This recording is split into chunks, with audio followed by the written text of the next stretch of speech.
que el 75% de las personas que transitan su primer año posparto no hacen consultas sobre su salud mental. Y al mismo tiempo, sabemos que entre un 15 y un 20% de las mujeres durante el primer año posparto vivenciará alguna problemática del ánimo. Y un 10% en los varones padres. Son números muy altos. Sin embargo, se consulta poco. Necesitamos entender por qué hay tanto silencio todavía. Es decir, hay un incremento fuerte de la oxitocina, la implicación con un bebito, con una bebita recién nacida, esos tiempos primarios de cuidado primario, hacen que estos cambios estén y favorezcan el lazo, el afecto, se module el cortisol. Pero al mismo tiempo, esta es una ventana de enorme sensibilidad. Justamente estos cambios tan drásticos, tan fuertes que suceden en la transición hacia la maternidad y la paternidad, nos abren una ventana de vulnerabilidad psíquica.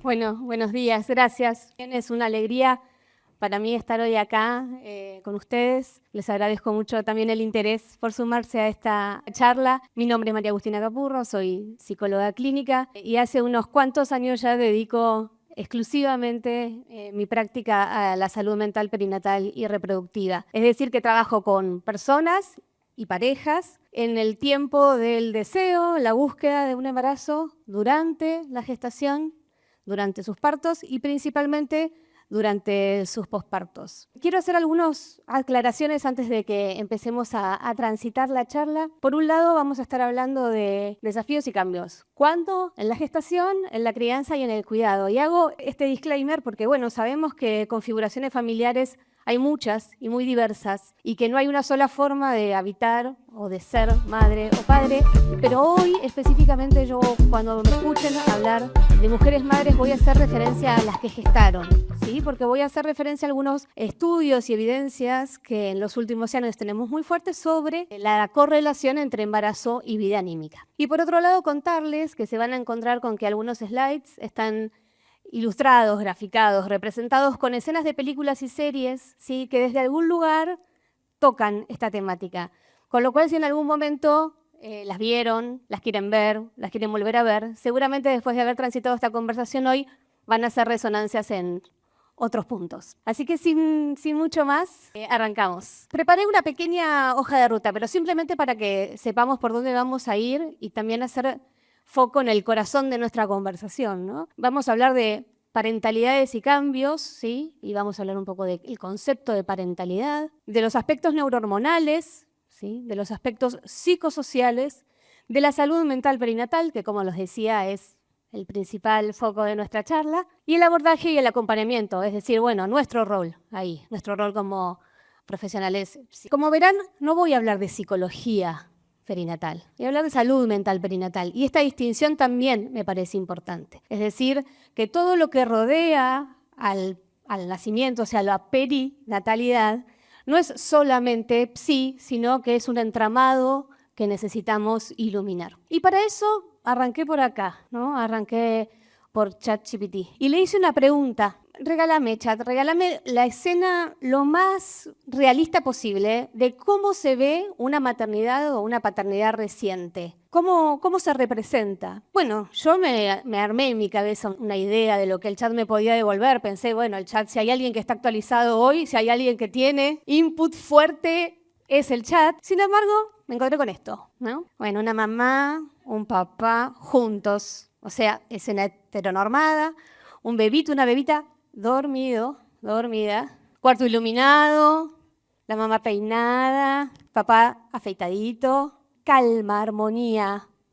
Una escena plana, no es que no suceda, pero no se ve tan así, ¿no? Y de esto vamos a hacer doble clic nosotros hoy, ¿no? De la complejidad que hay detrás de esto que todavía está representada como, bueno, ¿qué es la maternidad y la paternidad? Bueno, el chat nos dice que esto. Veamos. Y para eso quiero arrancar con este concepto, ¿no? El de la parentalidad, que es un concepto que no es nuevo, lo desarrolló, lo trabajó Lebovici, que fue un psiquiatra y un psicoanalista francés, que es muy interesante el desarrollo de este concepto porque nos ayuda a ir más allá de la función materna y la función paterna, más allá del rol, es decir, hablar de la parentalidad como una experiencia independientemente del género, que da cuenta del dinamismo de esta función, ¿no? Que es una experiencia que dinámicamente se va actualizando. Y que por otro lado está muy atravesada esta función psíquica por diferentes aspectos, aspectos neurohormonales, aspectos vinculares, que entran en tensión con lo que esperábamos. Esta de las expectativas, esperamos que el primer trimestre sea el más complejo, el más dramático, el más sintomático, el que más cueste en términos adaptativos, y muchas veces no necesariamente lo es. Sin embargo, todavía hay algo de el cómo está narrada la experiencia de lo materno y lo paterno que necesitamos ir desentramando para encontrarnos, ¿no?, con los claroscuros de la experiencia. Pero sí me interesaba traer la temática de salud mental desde la parentalidad y no solamente desde la maternidad o la paternidad, sino para hablar de esta experiencia psíquica, de esta función psíquica. Seguramente alguno de ustedes, ¿no?, habrá escuchado hablar, o ustedes mismos, o en sus consultantes, en sus pacientes, hay algunas palabras, algunos significantes que nos sirven a nosotros para entender qué puntos se iluminan en relación a la experiencia, palabras que resuenan y muy fuerte en la experiencia de la parentalidad, ¿no? Cuidado, cansancio, miedos, exigencia, adaptación, reconfiguración, ¿no? Ya no soy la que era, ya no tengo el tiempo, no sé cómo voy a hacer esto. Adaptación, aprendizaje, ambivalencia, gran palabra, ¿no?, que la vamos a retomar más adelante. Dolor físico, muchas veces, ¿no?, velado, subestimado. Dudas, vulnerabilidad, soledad, amor y ternura. Estas palabras forman parte de los relatos de nuestras consultas psicoterapéuticas permanentemente. Sin embargo, nos habíamos encontrado con aquella imagen de cómo creemos que se ve. Entonces le volví a preguntar al ChatGPT. Le dije, a ver, Chat, ¿cómo se ve una maternidad y una paternidad reciente, pero donde están atravesando los desafíos de los primeros tiempos? Y me devolvió esta otra imagen. Bueno, por lo pronto un cuarto medio tenebroso la luz, ¿no? Pero hay huellas acá. La bebita o el bebito sigue dormido, pero ya el pelito de la mamá, la barba del papá, ¿no?, el registro del cansancio, se nota que hace unas noches que no duermen, ¿no?, o que al menos duermen interrumpidamente. Esto es una imagen plana, ¿no? Nosotros necesitamos ir un poco más allá de esto, porque no tenemos ni aquella primera imagen ni aquella segunda imagen necesariamente como ideales, ¿no? Y vamos a ir hablando justamente de lo que hay en el medio. Entonces, ¿por qué? ¿Por qué, si todas estas palabras resuenan tan fuerte, por qué los malestares anímicos durante este tiempo todavía están tan silenciados? ¿Por qué nos cuesta hablar tanto de los claroscuros de la parentalidad reciente? De que no la estoy pasando tan bien, de que está costando mucho, de que pensaba viajar y no pude, de que pensaba hacer esto y no me animé, de que estoy muerta de miedo, de que estoy muerto de miedo. ¿Qué pasa ahí? ¿Por qué hay tanto silencio? ¿Por qué rodea tanto el silencio y hay tanto tabú sobre hablar de malestares anímicos en el periodo perinatal? Que al mismo tiempo este silencio y este tabú conspira sobre la falta de posibilidad de hacer intervenciones oportunas, de hacer diagnósticos oportunos. El 75%, dice PSI, que es una organización que está en Norteamérica, pero que condensa y nuclea datos globales, habla de que el 75% de las personas que transitan su primer año posparto no hacen consultas sobre su salud mental. 75% es una barbaridad, ¿no? Es un número muy alto. Y al mismo tiempo, sabemos que entre un 15 y un 20% de las mujeres durante el primer año posparto vivenciará alguna problemática del ánimo. Y un 10% en los varones padres. Son números muy altos. Sin embargo, se consulta poco. Esta pregunta va a atravesar nuestra charla de hoy. ¿Por qué? Necesitamos entender por qué hay tanto silencio todavía. Y para eso vamos a ir por algunas intersecciones. Y vamos a iniciar desde lo neurohormonal. Yo les comentaba en la hoja de ruta que íbamos a hablar sobre algunas cosas, ¿no?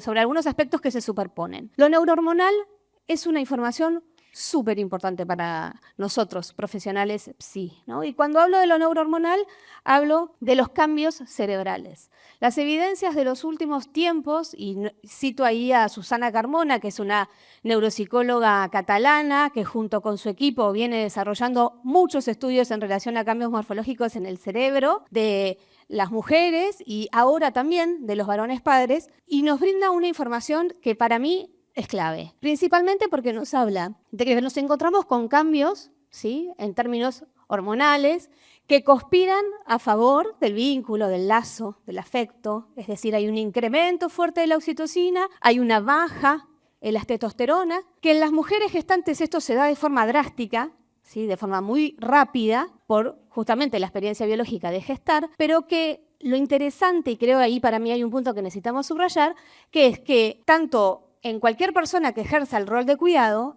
estos cambios suceden con otra velocidad, pero acontecen. Es decir, que la implicación con un bebito, con una bebita recién nacida, esos tiempos primarios de cuidado primario, hacen que estos cambios estén y favorezcan el lazo, el afecto, se module el cortisol. Pero al mismo tiempo, esta es una ventana de enorme sensibilidad, ¿no?, de sensibilidad y de vulnerabilidad psíquica. Justamente estos cambios tan drásticos, tan fuertes que suceden en la transición hacia la maternidad y la paternidad, nos abren una ventana de vulnerabilidad psíquica. Ahora, ¿esto sucede de forma aislada? No, por supuesto que no, ¿no? O sea, no solamente, y esto es lo interesante del concepto de parentalidad, que podemos hablar justamente de la integración entre los diferentes aspectos. Sucede mientras, ¿no?, transitamos algunas cuestiones del orden de lo psicosocial. Por un lado, bueno, la adaptación, ¿no?, esta adaptación a un cuerpo que cambia, a dinámicas que cambian, a aquello que antes me animaba, ahora quizás no me animo tanto, ni hablar cuando ya el bebito o la bebita está en casa, cambia la rutina, cambian los horarios, ¿sí?,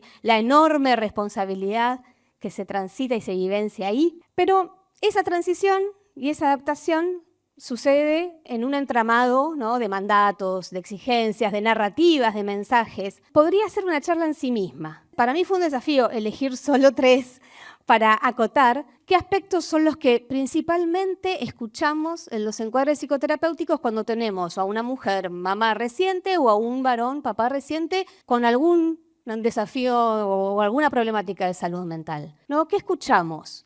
Por un lado, el impacto de los sesgos de género y los reduccionismos narrativos en relación a lo natural. Bueno, es natural.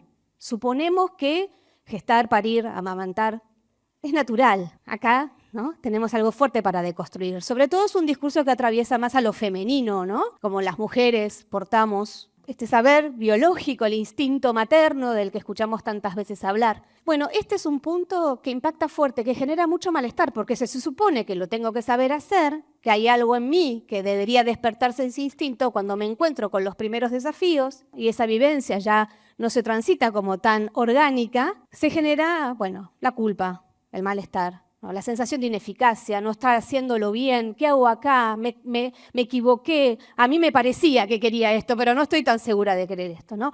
Un enorme terreno fértil para que se aloje el malestar anímico. Por otro lado, nuestra época, y esto me parece muy importante, ¿no? Contexto, época, cultura, son 2 variables que nunca tenemos que dejar, no aislarlas en la escucha de nuestros consultantes. Porque bueno, vivimos en una época donde los desafíos de la crianza son bien particulares, ¿no? Criamos en grandes ciudades, con mucho menos red, al mismo tiempo súper sobreinformados, ¿no?, con un acceso y una democratización de información como nunca antes, redes sociales, tiktokers, influencers de maternidad y paternidad por todos lados que nos dicen cómo hacer, cómo le funcionó, cómo lo estamos haciendo mal. En ese interjuego, la vivencia muchas veces es de enorme soledad. Y por último, y creo que es el que más escuchamos en lo clínico, en la casuística, es lo esperable. Esperaba que este sea el momento más feliz de mi vida, esperaba que fuera el momento más gozoso de mi vida, esperé este momento un montón de tiempo. Si esta maternidad y esta paternidad fue deseada, bueno, había un deseo que sostenía mucho este tránsito y sin embargo la ambivalencia, las dudas, los miedos, el dolor,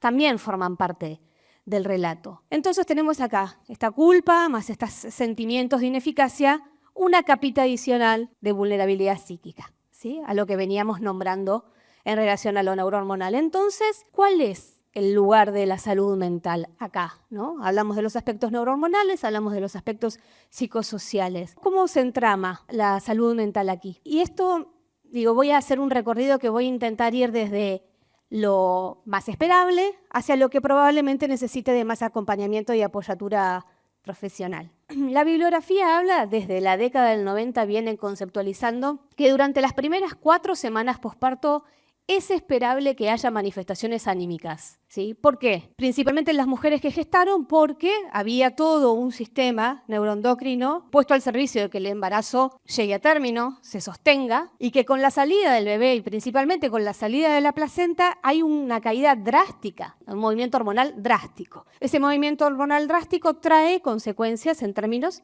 anímicos muy potentes, muy fuertes y que asustan un montón. Con lo cual tener esta información es clave. El 85% de las mujeres que han gestado en sus primeras 3/4 semanas posparto van a vivenciar manifestaciones anímicas. Eso se denomina blues puerperal, maternity blues, tristeza puerperal, melancolía posparto. Hay un montón de formas de denominar el mismo fenómeno, pero estamos hablando de esto, ¿no? Esto que es esperable, que no estamos hablando de cuestiones del orden de la problemática de salud mental. ¿Cuáles son esas manifestaciones anímicas? Bueno, llanto inmotivado, tristeza, esta sensación de en dónde me metí, qué estoy haciendo acá, no me sale tan bien, me da miedo bañarlo, me da miedo cambiarla. Cuestiones 100% adaptativas, súper esperables, que van a remitir con el paso de los días, ¿no? Van a ir bajando de frecuencia, pero que si esa sintomatología se instala, tiqui, tiqui, persiste, tiqui, tiqui, pero fundamentalmente se profundiza, ese es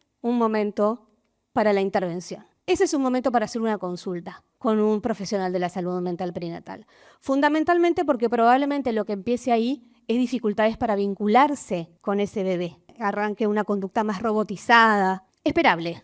Blues puerperal. Ahora, signos de alarma. Y acá quiero hacer también otro pequeño disclaimer, ¿no? Estamos hablando de cuando llega un bebé, una bebé sano, sana, donde el escenario está dentro de los parámetros de lo esperable.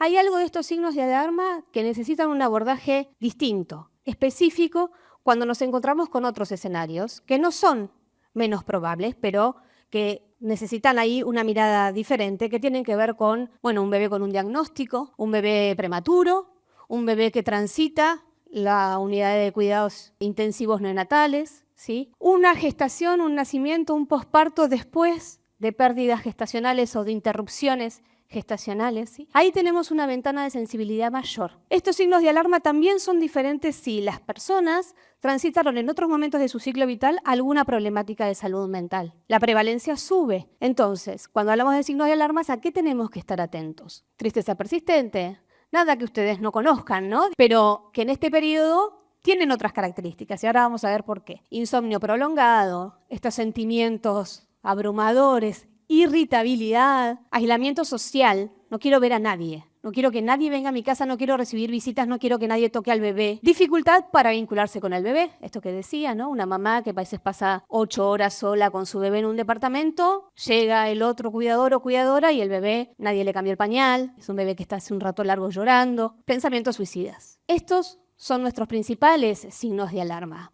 ¿De qué? De una depresión posparto. ¿Es la depresión posparto diferente a otras depresiones en otros momentos de la vida?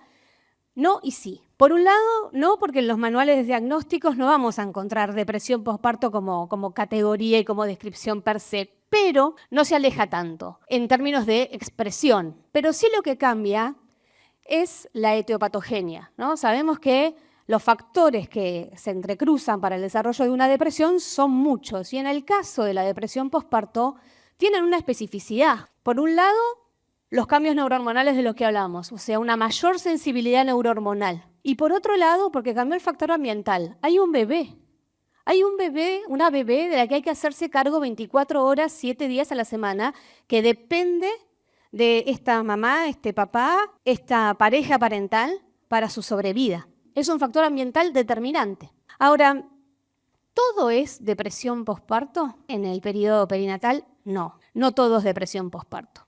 Nombrábamos, ¿se acuerdan allá en uno de los primeros slides? Que entre el 15 a 20% de las mujeres transitarán un trastorno del ánimo perinatal. Estamos hablando de que 1 de cada 5 mujeres, ¿no?, transitarán durante el primer año posparto, y esto me parece también importante de subrayar. Ahora, ¿qué otros trastornos o qué otras problemáticas de salud mental están presentes en este periodo y tienen alta prevalencia también? Ansiedad, ¿sí? Muchas veces que convive con la depresión, muchas veces no. Pensamientos intrusivos, todos tenemos pensamientos intrusivos, pero por cuestiones neurohormonales también, hay mayor presencia de pensamientos intrusivos en el periodo perinatal, pero además con la enorme culpa, terror y tabú que se vivencia cuando el pensamiento involucra el contenido de un bebé, ¿sí? Del hacerle daño a un bebé. Entonces hay mucho silencio alrededor de los pensamientos intrusivos y de los trastornos obsesivos compulsivos en el periodo perinatal. Los trastornos de estrés postraumáticos, principalmente vinculados, ¿sí?, a experiencias de abuso sexual en otros momentos de la vida, que pueden activarse con las escenas obstétricas o de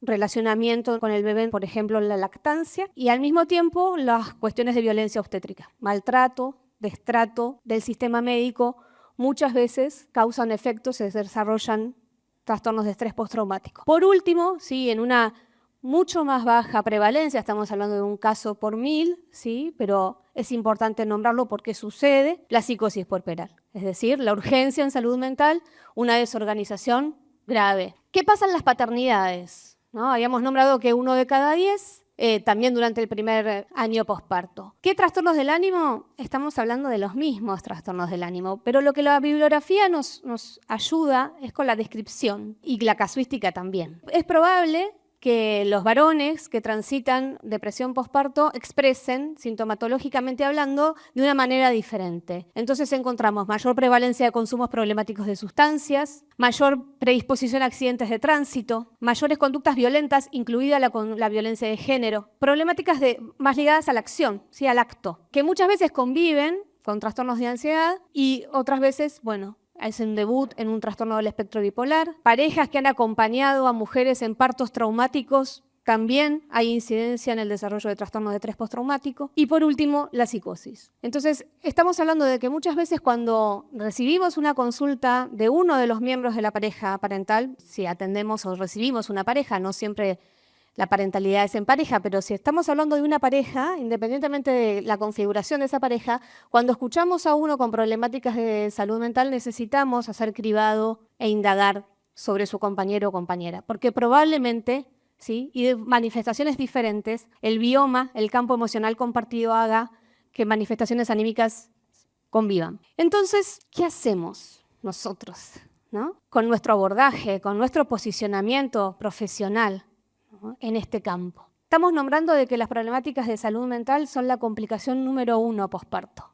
En un periodo de la vida donde las mujeres, sus parejas, están muy chequeadas, ¿no?, obstétricamente, ginecológicamente, tienen mucho acceso a los agentes de salud, sus ecografías, controles, curvas de glucosa. Sin embargo, la mayor complicación posparto tiene que ver con la salud mental. La propuesta de abordaje y de acompañamiento acá es, en principio, desde una escucha sin patologizar. Es decir, poder nombrar, con lo que yo inicié la charla, ¿no? Bueno, ¿por qué hay tanto silencio? Necesitamos romper ese silencio. Nombrar que la ambivalencia forma parte de la experiencia, que va a haber miedos, que va a haber dudas, que no va a ser calma, luminosa y armoniosa la primera escena, que probablemente sea más caótica, que va a requerir de un tiempo de adaptación y de mucho apuntalamiento, ¿sí? Y por eso necesitamos formarnos e informarnos para poder detectar tempranamente. Todos nosotros sabemos que una intervención oportuna hace la diferencia. Hace la diferencia. Acá claramente hace la diferencia porque además estamos hablando de un vínculo con un bebito, una bebita, que requiere mucho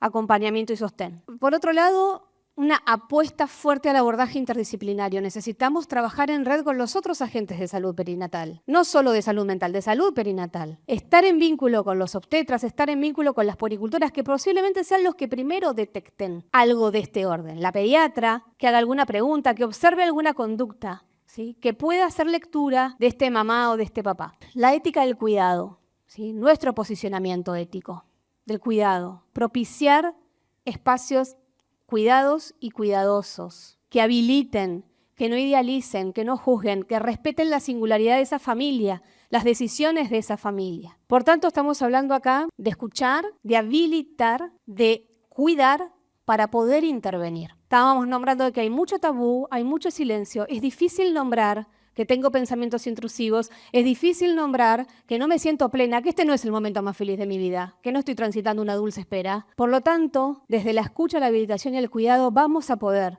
tener oportunidades de intervención. Ahora voy a compartir con ustedes un minutito, un video muy cortito. Es una pieza de una fundación que se llama Gidget Foundation, es de Australia, Australia y Reino Unido son países que van en punta en términos del desarrollo de guías y abordajes en salud mental perinatal, pero lo que me interesa, independientemente del contenido de la pieza, que es espectacular, es la importancia de que existan piezas de comunicación que nombren estas escenas. ¿No? La importancia de psicoeducar a nuestros consultantes, de poder nombrar esto, ¿no? La ambivalencia como parte del proceso, lo que es esperable y no es esperable y es un momento para hacer una consulta, la sensibilización, no solo en el ámbito clínico o en el ámbito donde cada uno desarrolle su rol, sino la sensibilización toda, en cualquier ámbito, ¿no? Comunitario, y la apuesta a la interdisciplina, ¿no? La apuesta a la interdisciplina y a la formación, que será la plataforma sobre la cual vamos a poder intervenir oportunamente. ¿Por qué? Porque justamente una mirada sensible, ¿sí? Una mirada cuidadosa, una mirada que acompañe, que valide todo el movimiento emocional de este tiempo, va a marcar una enorme diferencia en el tránsito por este periodo y facilitará y desestigmatizará la posibilidad de hacer alguna consulta si fuese necesario. Por mi parte, agradecerles un montón su presencia acá, el interés por la temática. Quiero tomarme estos últimos 30 segundos para hacer un registro. Sé que cuando hablamos de estos temas se moviliza mucho. Y no necesariamente porque sean padres o madres o porque deseen serlo o porque no deseen serlo o porque haya una dificultad en ese tránsito, sino porque también todos tenemos historias alrededor de nuestros nacimientos. Y si no es el nuestro, es el de una amiga, es el de nuestra pareja. Entonces entiendo que es una movilización que a veces se siente y me gustaría que registren esto para, bueno, justamente poder continuar con estas 2 jornadas hermosas que nos quedan, de las que seguramente nos vamos a ir distintas. Les agradezco mucho.